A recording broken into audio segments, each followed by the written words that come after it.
بت خانوں کے پروہت اور ان کی رسمیں۔ سنگ تراش خدا تخلیق کرنے والے ہو گئے۔ خداؤں کے اس کاروبار نے ان کی معیشت کو سہارا دیا۔ کاروبار کیسا بھی ہو، نفع تو حاصل ہوتا ہے، مگر جب خداؤں کے اوپر ہر استان پہ ایک ایک پروہت بیٹھ گیا تو پھر ان پروہتوں نے باقی سب لوگوں کو یرغمال بنا لیا، نئی نئی کہانیاں بنا کے رائج کر دیں۔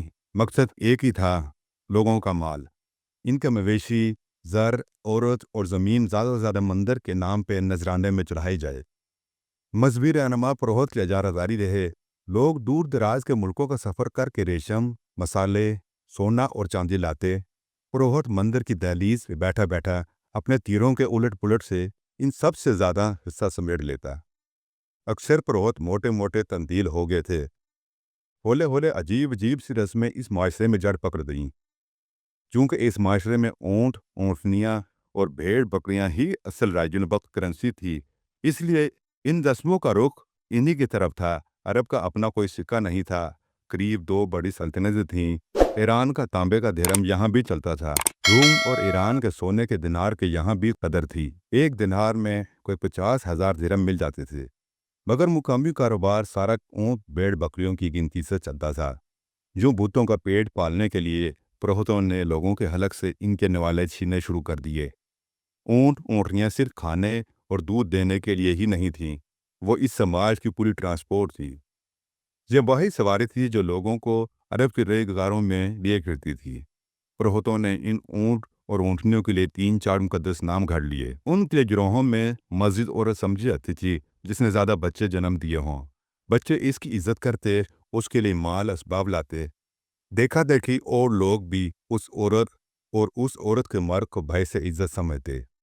اس پیمانے سے انہوں نے اونٹوں اور اونٹنیوں کے لیے آبرو مندی کی تعویل تخلیق کر لی۔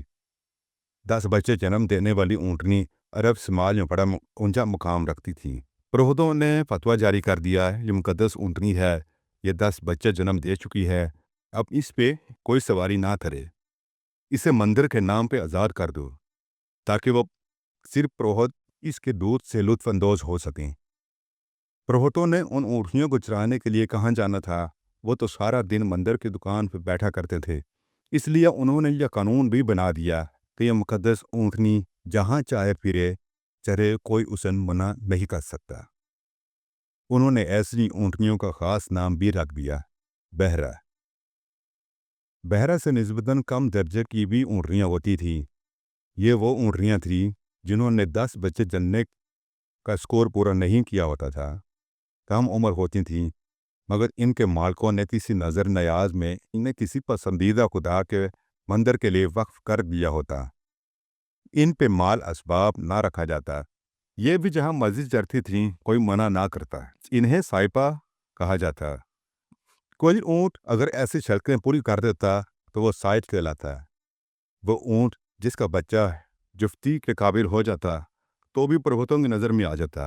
وہ کہتے، بس بہت ہو گیا، اب اس کی پشت سے 10 نر بچے ہو چکے ہیں، اسے آزاد کر دو، جدھر چاہے چرے پیے جفتی کرے۔ یہ حام ہو گیا ہے، اس کا نام مقدس حام رکھ دیا۔ بھیڑوں کو بھی اونٹوں کی طرح مقدس بننے کے عمل سے پیچھے نہ رکھا گیا۔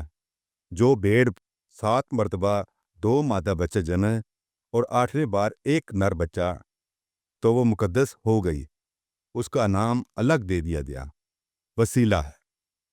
اسے بھی آزاد چھوڑ دیا جاتا کہ جاؤ جدھر مرضی چرو پیو۔ اس کا دودھ بہرحال صرف مرد پی سکتے تھے۔ پروہتوں کی اس حکومت نے اونٹ اور بھیڑوں کی طرح فصلوں اور زمینوں پہ بھی مندروں کے خداؤں کی اجارہ داری قائم کر دی۔ کہنے کو وہ اپنی زمینوں میں ایک حصہ اللہ کا بھی رکھتے، کیونکہ اللہ کے گھر کے متولی ہونے کے ناطے انہیں اللہ کے نام سے بھی شرم آتی تھی۔ اللہ کا صرف ایک حصہ رکھتے، جبکہ اپنے من گھڑت خداؤں کے حصے ایک سے زیادہ۔ یہی نہیں، جب چاہتا تو اللہ کے نام کا حصہ کاٹ کے بتوں کے نام پہ چڑھا دیتے، مگر بتوں کا حصہ کاٹ کے کبھی اللہ کے نام پہ خرچ کرنے کی انہیں توفیق نہ ہوئی۔ ہولے ہولے مندروں کے آس پاس کئی چراگاہیں ایسی ہو گئیں جن میں عوام الناس کے اونٹ، اونٹنیاں یا بھیڑیں نہیں چرائی جا سکتی تھیں، صرف مندروں کے نام پہ چھوڑے ہوئے جانوروں کی وہ جگہ ہوتی۔ ان بت قدوں میں عجیب و غریب رسمیں ادا کی جاتی، کہیں آگ مسلسل جل رہی ہے، اس کی پوجا ہو رہی ہے۔ کچھ پروہتوں نے مشہور کر رکھا تھا کہ ان کے قبضے میں جنات ہیں، وہ ان سے مشورہ کر کے آنے والے وقت کے بارے میں بتا سکتے ہیں۔ سورج، چاند، ستارے اور انوکھی شکل کے درختوں کی تو عام پوجا تھی۔ بنو اسماعیل علیہ السلام کے بارے میں کہا جاتا ہے وہ عام طور پر ان مندروں سے زیادہ وابستہ نہیں ہوئے۔ انہیں اپنے ابا کے بنائے اللہ کے گھر سے پیار تھا، مگر چونکہ انہیں بھی تجارت کے غرض سے ملک در ملک پھرنا پڑتا تھا، تو مکہ سے جاتے ہوئے بنو اسماعیل علیہ السلام کے لوگ عقیدت کے طور پہ خانہ خدا کی دیوار کا کوئی ٹوٹا ہوا پتھر قمیض کی جیب میں ڈال کے چلے جاتے۔ سفر میں جہاں فروکش ہوتے وہیں جیب سے پتھر نکال کے زمین پہ رکھتے اور اس کا طواف شروع کر دیتے۔ دھیرے دھیرے پھر یہ امتیاز بھی ختم ہو گیا۔ جہاں کہیں کوئی خوش شکل پتھر نظر آیا، اس پہ گھومنے لگے، یہاں تک کہ کہا جاتا ہے کہ جب کوئی خوش کن پتھر نہ ملتا تو مٹی کی ڈھیری بنا کے اس پہ بکری کے دودھ کا پوچا کر کے اس کا رنگ روپ نکالتے اور اپنے مذہبی فرائض پورے کرنے لگتے۔ ہولے ہولے دین ابراہیم علیہ السلام سوائے چند ایک لوگوں کی زندگیوں سے نکل گیا۔ کہنے کو حج اور عمرہ کے لیے لوگ اسی ذوق و شوق سے آتے، اللہ کے گھر کا طواف بھی ہوتا، احرام بھی باندھا جاتا، مینا، مزدلفہ اور عرفات میں وقوف بھی ہوتا، مگر قلبی میں ڈنڈی مار دی۔ پہلے تو کہا جاتا تھا لبیک اللہم لبیک لا شریک لک لبیک، حاضر ہوں اے اللہ میں حاضر ہوں، تیرا کوئی شریک نہیں۔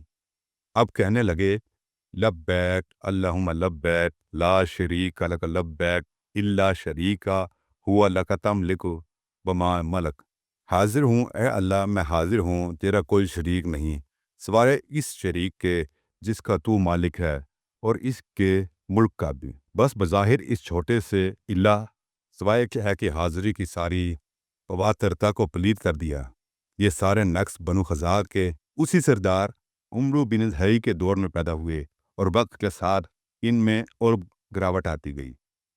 کہنے کو پورے عرب کے علاقے میں بتوں کی بہتات تھیں، جگہ جگہ معبد بنے کھڑے تھے، چڑھاوے بھی چڑھتے تھے، پوجا پاٹ بھی ہوتی تھی، مگر پورے عرب کے ایک سرے سے دوسرے سرے تک لوگ سب جانتے تھے کہ وادی مکہ میں بیت اللہ کی سیدھی سادھی 4 دیواروں اور 2 دروازوں کے گھر میں کچھ ایسی جاذبیت اور طلسم ہے کہ ہر کوئی اپنے اپنے معبد میں اپنے اپنے بت پہ چڑھا کے خود مکہ میں حاضری دیتا ہے۔